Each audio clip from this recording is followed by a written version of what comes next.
ሌላ መዳኛ መንገድ የለም። ሁል ጊዜ ነው የምንሰብከው ይሄንን። ባገኘኋችሁ ቁጥር ልነግራችሁ የምችለው የመጨረሻ መልእክቴ ጌታ ኢየሱስ ክርስቶስ ስለ ኃጢአተኞች ሞቷል። ሌላ የለም። ሊሞትልኝ የሚችል የለም። ሊሞትልኝ የሚፈቅድ ሊኖር ይችላል። ባይዘው በጣም የምትወዱኝ ሰዎች እሞትልሃለሁ ልትሉ አታድኑኝም። በእውነት ስለምትወዱን እጅግ አድርገን እናመሰግናለን። ምንም ለውጥ የለውም ብትሞቱም ባትሞቱም። እየወደዳችሁን ብትኖሩ ይሻላል ከምትሞቱ። ለምን ሞታችሁ አታድኑንማ። ኢየሱስ ሊሞትልኝ መፍቀድ ብቻ አይደለም ሊያድነኝም ይችላል።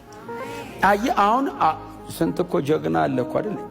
ደሶኮልድ ጀግና እኛ ጀግና ብለን ስለምንጠራ ለሆነ ነገር የሚሞት እንላለን። ሰውየውም አያተርፍም። የሞተላቸውም ሰዎች ከጥቂት ዓመት በኋላ ይረሱታል። ሕይወታቸውን እነሱ ለሌላ ሰጥቶ ለሌላ ይሞታሉ። ኢየሱስ ይሞትልኝ እግዚአብሔር ሕይወት ሰጠኝ። ኢየሱስ ስለሚወደኝ ሞቶልኝ ብቻ አይደለም ሊያድነኝም ተችሎታል። አይ ብቃትም አለው። ፍቅር ብቻ አይደለም ብቃትም፣ ሰፊሸንሲ። ክርስቶስ ይበቃል አለ እግዚአብሔር።